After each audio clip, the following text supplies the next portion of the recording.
Oui, c'est vrai. Il y a beaucoup d'entrepreneurs qui sont victimes d'orgueil, c'est vrai. Mais c'est plus vicieux qu'on le pense quand même, l'orgueil. Alors d'abord, souvent, il est la conséquence de la luxure, mais pas toujours. Mais je pense que la principale, ce qui amène l'orgueil, en fait, pour l'expliquer, le mieux c'est que je parle d'Olivier. Olivier, c'est un formateur en web marketing. Et il a été salarié pendant de longues années. Il a développé ses compétences. Et puis un jour, il en a eu marre. Il s'est dit, voilà, je vais créer ma boîte. Et donc, il a tout plaqué pour lancer l'activité. Ça n'a pas été facile. Et oui, forcément, parce que il a fallu du courage. Il a fallu se battre par rapport à tout ça. Pour pouvoir être crédible, lancer son business, trouver ses premiers clients. J'ai envie de dire, sa famille l'a pas forcément soutenu. Derrière, on sait comment ça se passe. Hein. On a des amis qui sont salariés, qui disent « Ah là là, mais tu vas tout plaquer pour créer ta boîte, tu te rends compte avec la conjoncture, machin, t'es sûr, t'es quand même marié, t'as 2 gosses, t'as un crédit à payer et tout. » Bref, il faut avoir une bonne dose de confiance en soi pour pallier à tous ces messages parfois négatifs qu'on nous envoie. Et Olivier, il a fallu qu'il se batte face aux autres, un peu aussi qu'il a fallu qu'il se batte avec lui-même, trouver des ressources en lui pour avancer. Et c'est ce qui fait que petit à petit, l'orgueil est arrivé. C'est-à-dire que sans s'en rendre compte, cette confiance en lui, petit à petit, s'est transformé en orgueil. Et c'est pour ça que c'est un péché qui est très vicieux.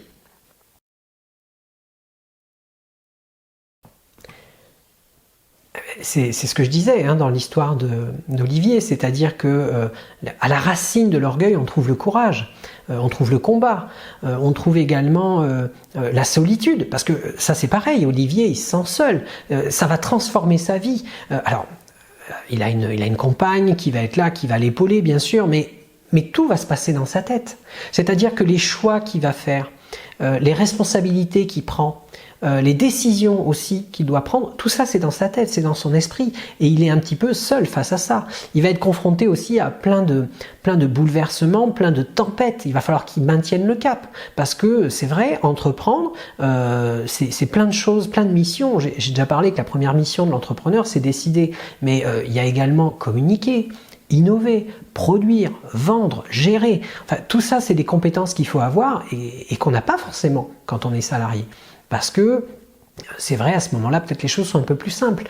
Là, il y a une grosse pression qui se met sur les épaules et c'est ce qui fait que petit à petit, eh bien,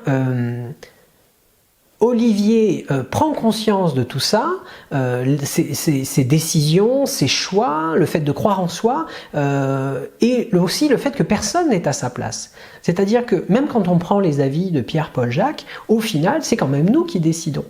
Et ça, c'est pas simple.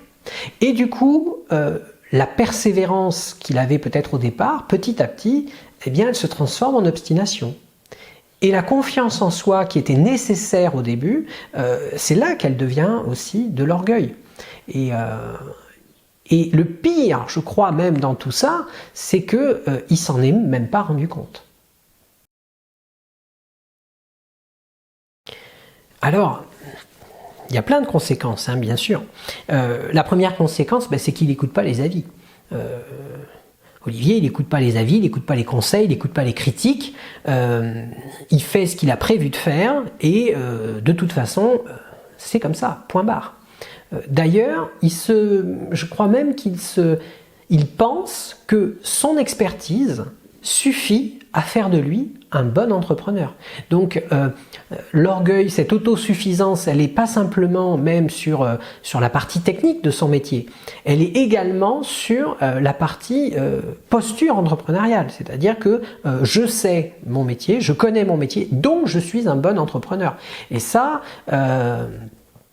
c'est vraiment, je pense, le pire qui puisse arriver à un entrepreneur. Alors, la deuxième conséquence, qui est liée à la cause disons que parce qu'il arrive lentement, sans prévenir, et qu'au début en plus il était nécessaire, Olivier pense que c'est légitime. C'est-à-dire que ça le conforte même dans sa posture. C'est-à-dire que l'orgueil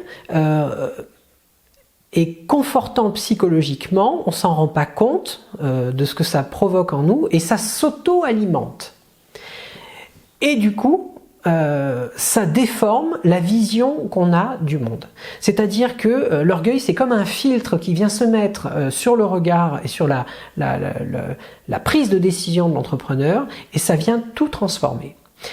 Et du coup, le risque, c'est que les décisions soient mal prises, les choix ne soient pas les bons, et on peut aller dans le mur, quoi. Ce filtre, il a aussi un autre inconvénient, c'est qu'il va créer une étroitesse d'esprit. C'est-à-dire que la pensée d'Olivier va devenir plus rigide. Il va donc avoir moins de flexibilité, moins de capacité à s'adapter aux autres, par exemple. Parce qu'en plus, ça coupe les liens, hein, faut pas se voiler la face. Quelqu'un qui est orgueilleux, c'est pas simple de travailler avec. Ça va pas créer de l'empathie et de la confiance naturellement et facilement. Alors, on n'est jamais totalement orgueilleux, ça vient par petites touches, petit à petit, et donc on s'en rend pas compte de façon comme ça, de but en blanc. Mais ça gâche petit à petit le potentiel d'un entrepreneur, parce que avec tel type de client, la relation, ça marche pas.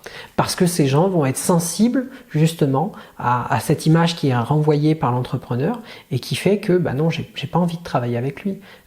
Sa solution est sympa, mais sa personne ne me convient pas.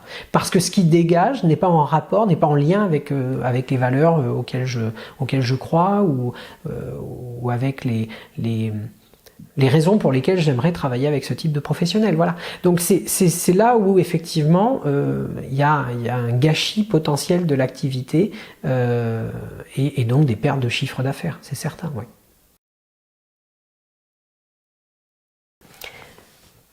Je dirais, je crois qu'il faut rester curieux.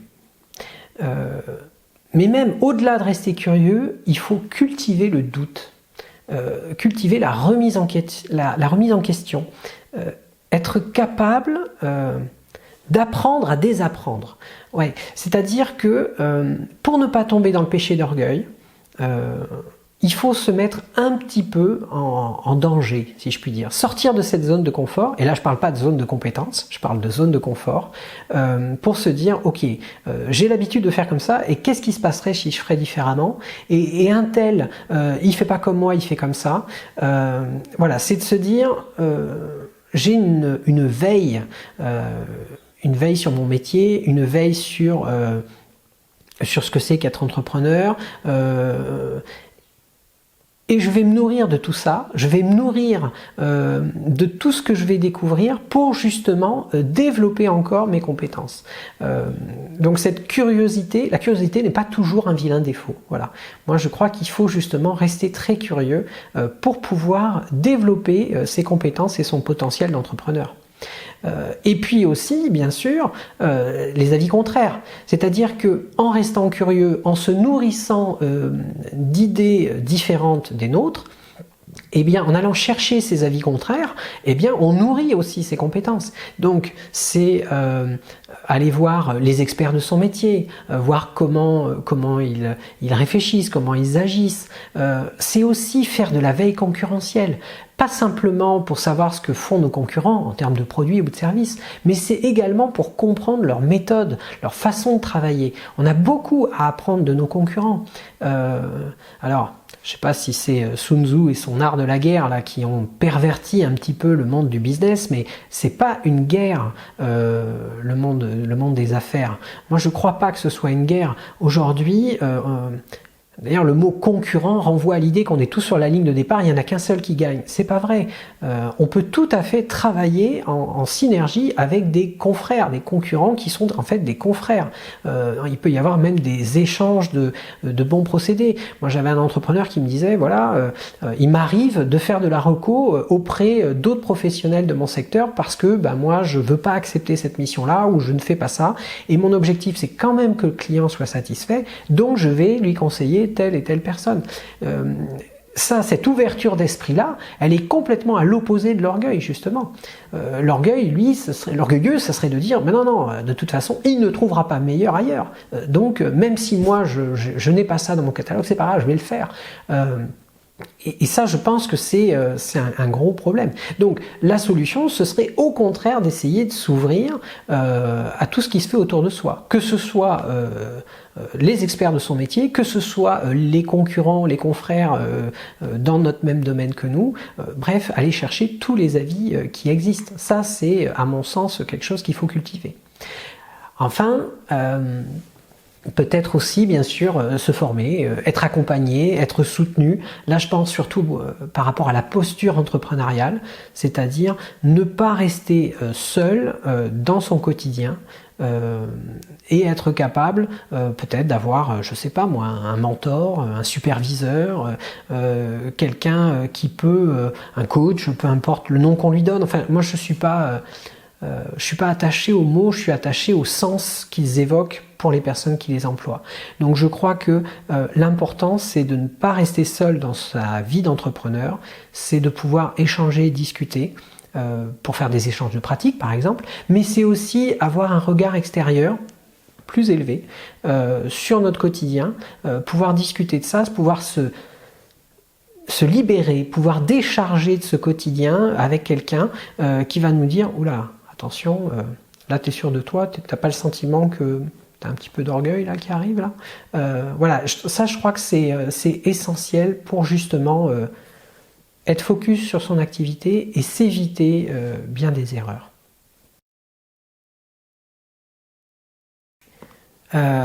Mot de la fin, je dirais que rien n'est jamais acquis. Ni les clients, ni le chiffre d'affaires qu'ils génèrent. C'est pour ça qu'il faut rester humble, se réinventer chaque jour. Et je dirais même que, en fait, chaque client, après avoir récupéré sa carte bleue ou après avoir signé le chèque, chaque client redevient un prospect qu'il faut à nouveau séduire et à qui il faut encore une fois donner envie de travailler avec nous.